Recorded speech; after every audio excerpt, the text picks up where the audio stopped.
Alexander the Great survived every battle, but couldn't survive his teenage lover's jealousy. The most powerful man in the world lay dying in Babylon, and the boy who served him wine held the deadliest secret in history. On June 323 BCE, Babylon was the jewel of Alexander's massive empire that stretched from Greece to India. At just 32, Alexander the Great had conquered most of the known world. But empires built on blood have a way of demanding more blood. Alexander wasn't just a conqueror, he was a cultural revolutionary. Unlike other Greek rulers, he embraced Persian customs, married Persian nobles, and surrounded himself with Persian courtiers. This didn't sit well with his Macedonian generals, who'd followed him for over a decade of brutal campaigns. Enter Bagoas, a beautiful Persian eunuch, maybe 16 years old, who'd become Alexander's closest companion. Not just a lover, but a trusted advisor who whispered in the king's ear about Persian politics and palace intrigue. But in the deadly game of ancient politics, being close to power meant you were also close to danger.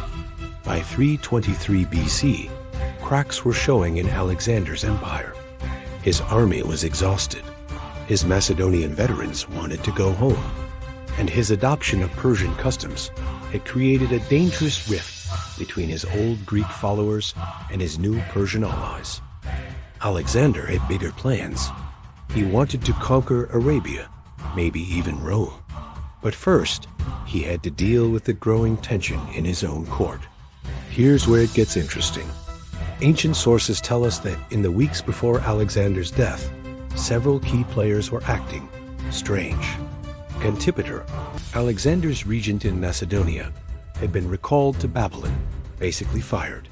His son Cassander arrived just days before Alexander got sick, carrying a sealed container that no one was allowed to inspect. And if you think ancient political intrigue was simpler than today's conspiracies, hit that subscribe button because you're about to see how wrong you are.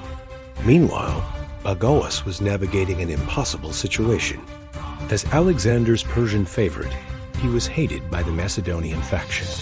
But as a foreigner in the Persian court, he wasn't fully trusted there either.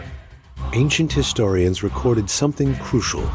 Bagoas had recently been seen in intense private conversations with Persian nobles who'd never fully accepted Alexander's rule. The question is, was he protecting Alexander from a Persian plot, or was he the plot? On June 10th, 323 BC, Alexander threw one of his legendary drinking parties in the palace of Nebuchadnezzar. These weren't just parties.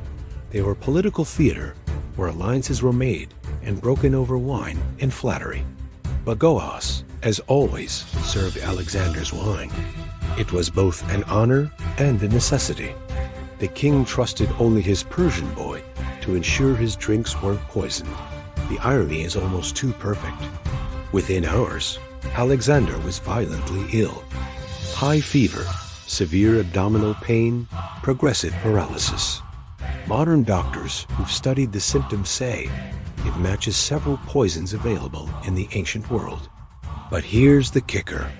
The symptoms also match West Nile virus, malaria, or even alcohol poisoning. For 11 days, Alexander lingered between life and death. And for 11 days, Bagoas never left his side. Devoted lover nursing his dying king? Or assassin making sure the job was finished?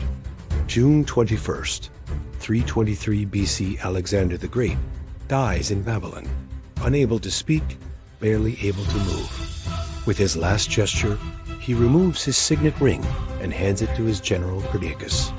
Not to Bagoas, not to his wife Roxana, but to a Macedonian. But here's what the official histories don't tell you. Later Roman historians, with access to Persian records that have since been lost, claimed that Bagoas confessed on his deathbed to poisoning Alexander. The confession was supposedly given to a Persian priest and passed down through Persian noble families for generations. The alleged murder weapon? Water from the River Styx, the mythical river of the underworld, which was actually a highly toxic spring in Greece.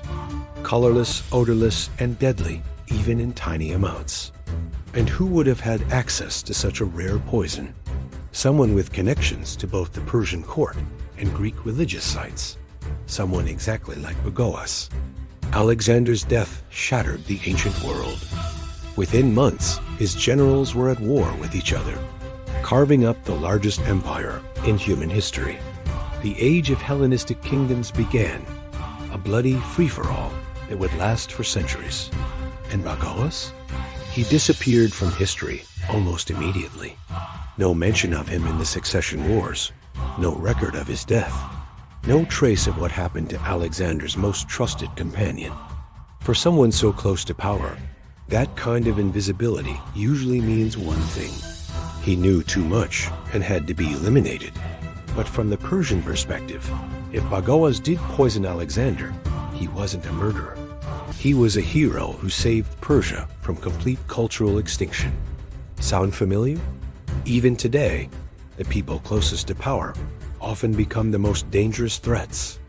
Personal relationships in politics are never just personal. They're weapons waiting to be used. Alexander conquered the world, but couldn't conquer the human heart. In the end, the boy who served his wine might have been the only person brave enough or desperate enough to stop the unstoppable conqueror. The truth died with both of them in ancient Babylon. But the lesson remains. In the game of empire, everyone is expendable, even the king.